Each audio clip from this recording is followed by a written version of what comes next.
pessoal, sejam bem-vindos ao Viver Bem, aqui na tela da TV Unifev.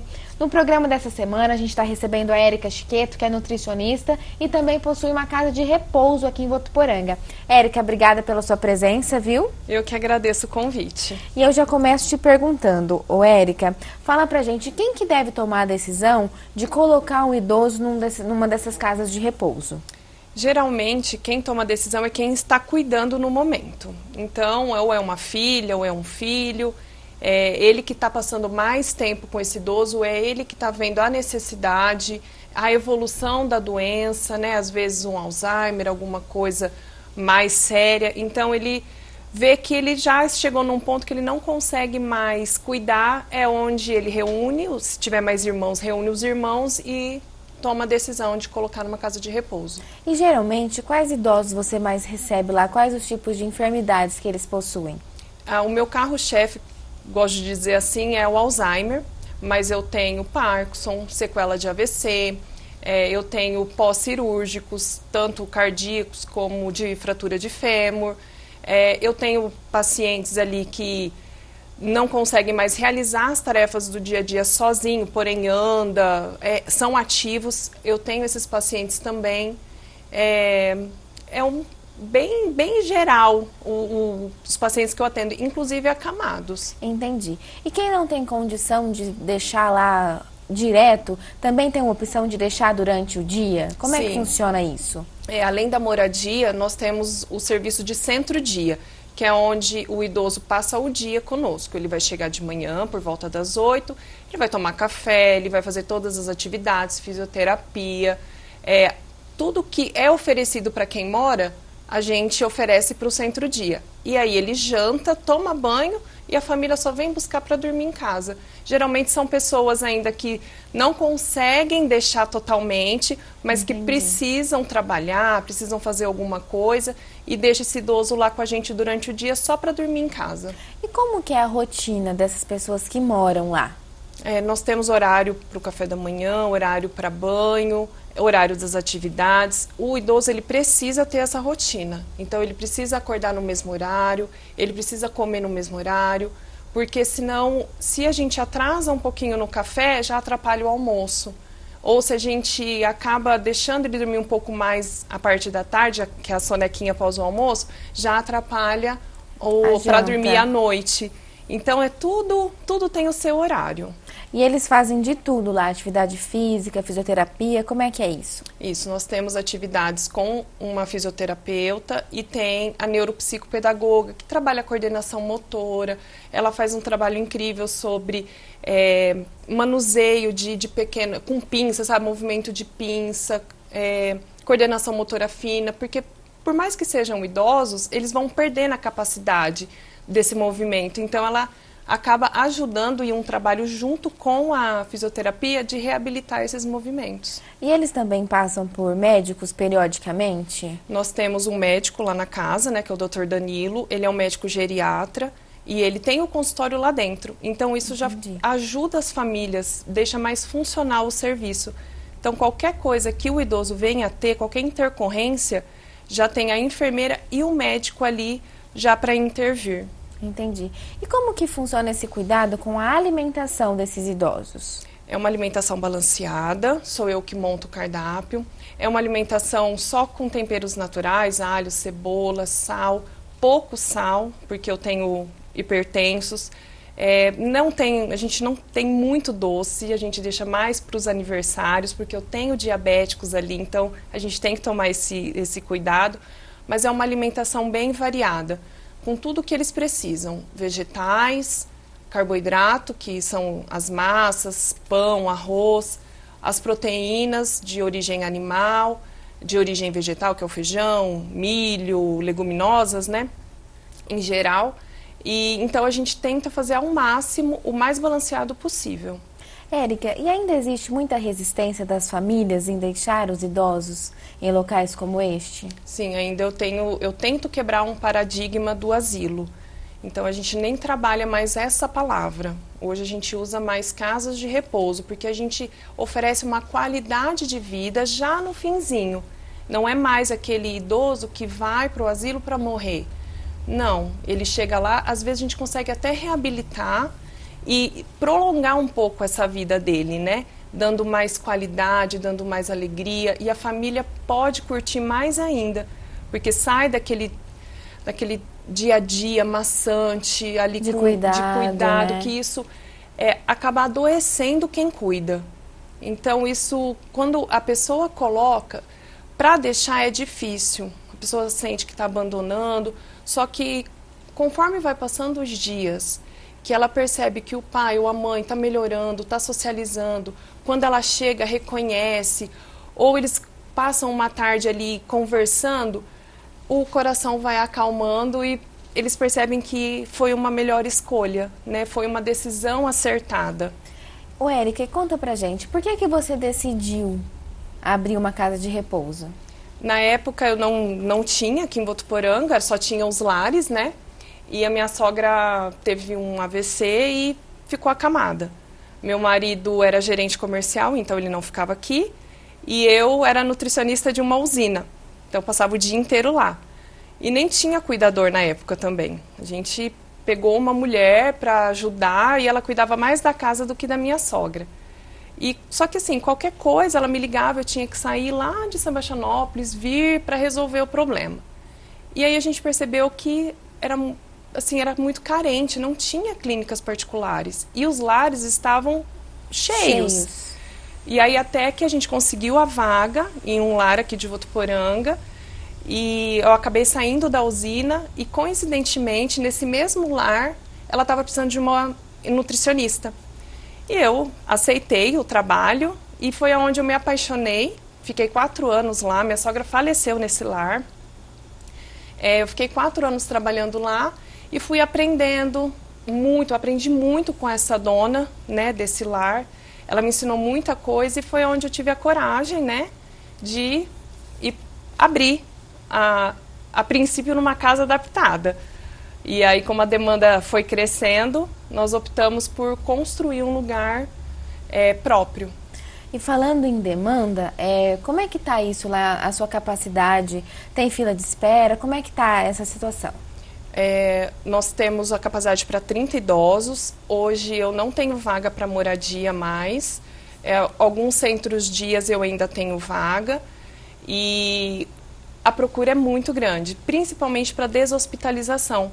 É aquele idoso que caiu, fraturou um fêmur, ele precisa sair do hospital, mas a família não tem estrutura para reabilitar. Então ele fica ali comigo uns 3 meses e eu tenho fila de espera mesmo. Aí a gente está pensando numa ampliação futuramente. Ai, que bom, né? Ô, Érica, e fala pra gente, em relação a esse idoso que não tá lá, que ele fica em casa, quais os principais cuidados que essa pessoa que cuida dele, seja um familiar ou um cuidador, precisa ter? Primeiramente, observar móveis. Tirar aquela mesinha de centro do meio da sala, tirar os tapetes, observar os degraus, colocar rampinha, barras de apoio, principalmente no banheiro, do lado do vaso sanitário, no chuveiro. Se tiver um corredor muito extenso, é interessante também colocar uma barra ali, porque é onde ele consegue ir se apoiando. Então, tentar ao máximo tirar coisas que ele possa tropeçar, que ele possa trombar. A cama, se possível, colocar uma grade, porque eles já começam a não ter mais a noção, pode cair da cama, ou quer tentar levantar e acaba caindo. Então, são os cuidados básicos que, quando você tem um idoso em casa, você tem que ir tomando cuidado. E, principalmente, se tiver botijão em casa, fecha o gás, que eles têm mania de fazer alguma coisa e acaba esquecendo ligado também. E é fundamental evitar esse acidente e queda, né? Principalmente em idosos, né? Nossa, é primordial você tentar evitar. Porque hoje uma fratura de fêmur pode levar o paciente a óbito, né? Um caso de um trombo, alguma coisa. Então, assim, uma queda pode levar a óbito mesmo. Em relação à alimentação em casa, tem que ser também rica em frutas, verduras, né? O mais variado possível. O idoso, quando ele vai ficando mais idoso, ele vai perdendo o paladar, principalmente para o salgado. Por isso que muitos idosos gostam mais das coisas doces. Isso é normal, mas você tem que insistir na carne. Eles começam a gostar de coisas mais moles, então uma carne cozida, uma batata cozida, carnes mais molinhas, frango, tentar pegar a parte de coxa e sobrecoxa, que ela é mais molhada, macia, né? Isso não é tão seco igual o peito, porque pode engasgar. Se engasgar, pode broncoaspirar e levar uma pneumonia. Então são pequenos detalhes que a gente tem que estar prestando atenção. E fruta tem que ser tem que dar bem variado, líquidos, não pode deixar esse idoso, ele não vai pedir água, ele não vai levantar para pedir, ele não vai buscar essa água, você tem que oferecer. Lá na casa de repouso a gente tem os horários que a gente oferta água para eles, porque senão eles não bebem. E é importante também ficar atento à medicação, né? Horários dos remédios, Sim. né? Como é que é isso lá na sua casa de repouso? Lá nós temos uma farmácia, né? E temos um armário, cada idoso tem o seu nicho e tudo com o nome. Então fica tudo separadinho, os comprimidos de horário, se é manhã, tarde ou noite, e horário, se é às 8 da manhã, se é às 14 ou se é às 20. Então fica tudo separado, a enfermeira que faz essa organização e as técnicas, as cuidadoras que oferecem.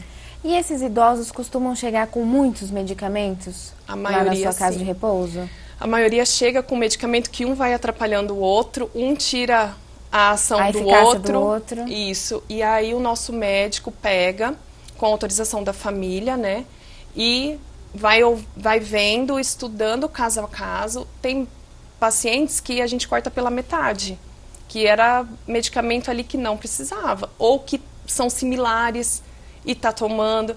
Então ele já faz uma varredura, às vezes está tomando uma quantidade muito excessiva e esse idoso está ficando muito prostrado. Então ele vai tirando aos poucos até chegar na miligrama, né, necessária para aquele idoso, porque você não pode deixar ele inerte, você tem que tentar, incentivar, né? Isso, você tem que socializar, você tem que trabalhar com ele. Porque se for para ficar deitado, ele ficava na casa dele. Sim. Tá, joia. A gente vai dar uma pausa rapidinho aqui no Viver Bem, mas não sai daí não que a gente já volta, tá?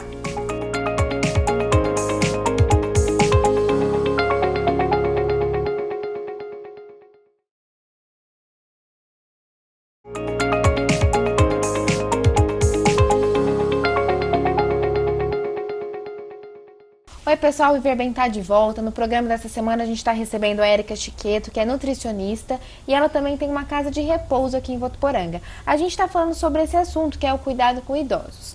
Érica, uma pessoa que está decidindo colocar o parente, o avô, o pai, a mãe em uma dessas instituições, o que ela precisa avaliar durante essas visitas? Júlia, a primeira coisa é ver se essa casa de repouso tem as licenças de funcionamento. É a licença da prefeitura, do Corpo de Bombeiros e principalmente da Vigilância Sanitária. Se ela tiver todas essas licenças em dia, significa que tem fiscalização. E onde tem fiscalização, as coisas fluem e andam certinho. Outra coisa é a estrutura física desse estabelecimento. Os quartos são arejados, a limpeza, você entra, você sente cheiro de limpeza ou você sente cheiro de xixi. Vem bem ventilado, tem a área para tomar um sol, que isso daí é primordial para o idoso. Toda manhã ele tem que tomar o sol. Como que é a estrutura dos quartos, banheiro, possui barras de apoio. Então, tudo isso a família tem que observar na visita. E a casa de repouso, ela tem que levar esse familiar para conhecer as dependências. Ela não pode simplesmente atender e se a pessoa quiser conhecer, falar, não vou apresentar. Você tem que apresentar a sua casa, você tem que apresentar os quartos, tudo, sala, para a família se sentir acolhida e segura de deixar o idoso ali. E é importante também destacar que esses lugares, eles possuem uma equipe multidisciplinar, né? Sim. Eu tenho lá as meninas do cuidado, né, que são as técnicas e as cuidadoras, a enfermeira, fisioterapeuta, a neuropsicopedagoga, assistente social, eu como nutricionista, o médico geriatra e as meninas que cuidam do restante das coisas, cozinheira e serviços gerais. E é importante, né, possuir uma Muito. equipe que consiga atender todas as necessidades dos idosos. Muito. Né? Inclusive, eu falo que a cozinha também é o coração da casa E a minha cozinheira, ela é excelente, ela atende todas as demandas que eu preciso, porque eu tenho paciente ali que ele só pode comer pastoso, ou ele só pode tomar líquido. Então, ela entende o processo e ela acaba fazendo, funciona como um mini hospital ali. Certo. A gente falou agora há pouco sobre a questão do cheiro de xixi, que você destacou. É porque a higiene do idoso ela tem que ser muito bem feita, né? Muito, porque já é característico mesmo a urina do idoso cheirar mais forte. E se você não tiver uma boa asepsia, tanto do idoso quanto da casa, o cheiro não sai, impregna e você não consegue mais tirar esse cheiro. Então, é importante, sim, muito a higiene do idoso, a troca de fraldas, cada troca de fralda fazer a higiene íntima, porque senão não dá, o cheiro fica muito forte. Certo. E quem prefere contratar um cuidador para ficar em casa cuidando desse idoso? Quais especializações, quais cursos ela precisa observar se a pessoa tem ou não? O mínimo é ter o curso de cuidador, que é onde ele vai ter um embasamento de como cuidar desse idoso, de como fazer a movimentação dele, a mudança de decúbito para trocar, como auxiliá-lo para levantar e sentar, como ofertar a comida, como administrar medicamento, porque às vezes você tem que macerar, colocar numa seringa e administrar nesse paciente. Então, o mínimo, ele tem que ter um curso de cuidador. Nós temos aqui em Votuporanga lugares que dão esse curso e que capacitam muito bem essas pessoas. Aí quem tem um pouquinho mais de condição, contrata logo já uma técnica de enfermagem. Entendi. E aí essa técnica de enfermagem, ela fica responsável por tudo Sim. também. Tanto a higiene, quanto a alimentação, Tudo. medicação, tudo. Tudo. Ela fica responsável. E qual que é a importância de manter uma boa hidratação nos idosos? A hidratação é essencial. O idoso ele desidrata muito rápido e a desidratação pode também levar a óbito. Como eu disse antes, o idoso ele toma vários medicamentos. Então tem medicamento que é diurético, igual para pressão, então você já elimina líquido, ou tem medicamentos que retêm líquido. Por isso que você tem que observar a urina. Essa urina durante o dia, ela está escura ou ele quase não está fazendo, né? A fralda está sempre seca, então está faltando água para esse idoso. Não digo só água, mas líquidos. Pode ser uma água de coco, pode ser um suco, chá, mas não deixar de ofertar líquido. A primeira urina é normal vir escura e com cheiro mais forte, mas ao longo do dia, essa urina ela tem que ficar clara. E se não ficar, é porque ele está precisando de água. E uma das maiores causas de infecção de urina é realmente a falta de água também. Então, na hora que você percebe que o idoso está meio confuso, ou ele está muito prostrado, aí você pode fazer um exame que ele está com uma infecção de urina aí e pode entrar com água para ele. E também essa questão de observar o idoso, né? Porque às vezes o idoso não pede água, né? Até mesmo que está lúcido, ele não fica pedindo água. Então tem que ser uma coisa que o cuidador ou quem está acompanhando perceba e ofereça, né? Isso, pode deixar a garrafinha do lado dele e sempre lembrar, seu José, o senhor tomou água? Alguma coisa, lá eu tenho idosos que carrega a bolsinha. Com a água e ele mesmo toma, ele mesmo enche. Mas a maioria, não, que se a gente não oferecer, não vai tomar. E eles não sentem sede. É uma coisa assim, com esse calor, eles não chegam e falam, olha, eu quero água, é muito difícil. E quais equipamentos que você tem lá que auxiliam nesse cuidado com os idosos? A nossa casa ela é toda com barras de inox, né, no banheiro, nos corredores. Cadeira de roda a gente tem, cadeira de banho, porque esse idoso, para evitar uma queda, então as meninas dão banho na cadeira de banho. Bengala, aquelas de 4 apoio, andador, tudo isso facilita a mobilidade desse idoso e auxilia até a fisioterapeuta ou mesmo as cuidadoras a andar com esse idoso lá dentro da casa de repouso. E são equipamentos que as pessoas também poderiam ter em casa, né, para cuidar desses idosos? Sim. A cadeira de roda, a cadeira de banho é mais difícil pelo fato de que as nossas casas elas não estão aptas a receber um idoso com essas necessidades. Entendi. Porque as portas são bem pequenas. Estreitas, né? Isso. Lá a gente já fez, dentro da RDC, da resolução, né, da vigilância sanitária, nós já fizemos tudo do tamanho certo para a gente ter essa mobilidade com a cadeira de roda. Ô, Érica, e conta pra gente, esses idosos que conseguem conversar, que ainda são lúcidos, o que eles comentam com vocês sobre o local que eles estão, sobre as famílias? Como é que é essa conversa? Porque tem que trabalhar muito também esse emocional, né? Tem. O começo é sempre mais difícil, a adaptação. Só que aí depois, conforme vai passando os dias, as meninas lá, elas dão muita atenção. Não que a família não dê, não é isso. Mas é que lá elas estão para isso. Então, passa, brinca, tem uma lá que ela adora tomar um cafezinho, ela sabe que tem uma cafeteira lá na recepção e sabe que chega o jornal. Então, todo dia de manhã, ela vai lá na frente, pede um café para a recepcionista na cafeteira, ela senta, lê o jornal e toma o café dela. Então, ali passa a ser a casa deles.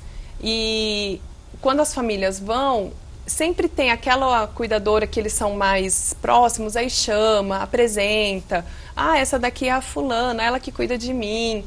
E já aconteceu casos de domingo a família ir buscar para almoçar e o idoso almoçar e falar assim, eu quero ir embora. Não, pai, mas vamos ficar aqui, ó, tá fulano. Não, eu quero ir porque lá estão me esperando. E se não leva embora de volta, nossa, dá muito trabalho. Então, significa que eles sentem que ali é a casa deles. E fora isso, a gente vai caminhar com eles na rua. A fisioterapeuta vai até a galeria ali, Morini, onde tem cafeteria, né? Senta com eles, toma um café, entra no mercado, para eles olharem, né? Vai relembrando. A neuropsicopedagoga, ela trabalha muito isso, como era antigamente, traz músicas de antigamente. Nós temos um sanfoneiro que ele vai lá aos sábados e ele toca as músicas que eles mais ouviam na época de jovens. E a musicoterapia deixa eles mais em leves, êxtase, né? Isso. Nem parece que eles estão doentes, né? Nem parece que estão numa casa de repouso. E eles cantam e eles se soltam. A gente faz atividade, festa junina, agora vai ter o carnaval, nós vamos fazer o nosso carnaval. Então a gente tem bastante coisa, ele não fica parado não. E sempre tem esse incentivo de trabalhar a mente também, sim, né? Sim, mente parada jamais. Não dá para deixar eles sentados assistindo uma televisão. Então a gente está sempre trabalhando, sempre colocando alguma coisa para eles pintarem. Eu tenho um lá que gosta de fazer palavra cruzada, né? Ele faz palavra cruzada. Outra gosta de costurar, de fazer o crochêzinho. Então, tudo no seu horário a gente consegue encaixar. Isso, e eles fazem. fazem. É uma alegria para eles e também para quem cuida e para os familiares, né? E a gente tem idosas ali que são aquelas vovó, bem vovó, que você tem vontade de apertar, de sentar no colo. E isso é muito gostoso. Eles acabam se tornando parte da nossa família. E na hora que eles falecem, a tristeza toma conta, porque aí a gente passa a sentir falta. Cada um tem a sua característica, cada um tem o seu jeitinho de ser que acaba nos conquistando. E fica guardado para sempre no coração, Eu né? tenho uma que eu falo sempre dela, que é a Gabi. É uma idosa que veio pra gente logo que a gente mudou lá pra casa de repouso na Rua Ceará. E eu lembro que o filho dela falava que ela era terrível. Nossa, eu não sei se vai adaptar. E quando ela chegou pra nós, era um doce de pessoa. E ela faleceu, né? Vai fazer 2 anos, quase para fazer 100 anos. Eu já estava até programando o centenário dela. Então, eu tinha muito carinho, né? Tenho ainda, principalmente pela família, né? E a gente acaba se apegando a eles, não tem como, não tem. Érica, muito obrigada pela sua presença. O nosso programa está terminando, mas eu queria que você deixasse um recado para o pessoal de casa que tem dúvida ainda se vale a pena ou não, como é que funciona, enfim. Deixa seu recado. Bom, nós estamos ali na Rua Ceará, 3887. Estamos abertos. Quem quiser fazer uma visita sem compromisso, bater um papo, conhecer o nosso serviço, nós estamos de portas abertas. E nós temos as nossas redes sociais também, no Instagram e no Facebook. Amor à Vida Residencial. É só dar uma olhada lá que a gente coloca todas as fotos deles, todas as atividades. Tá, joia. Érica, muito obrigada. Eu viu? que agradeço, Júlia. Obrigadão. Pessoal, o Viver Bem de hoje está ficando por aqui, mas não fica triste não, porque na semana que vem a gente tem um encontro marcado. Beijos e saúde!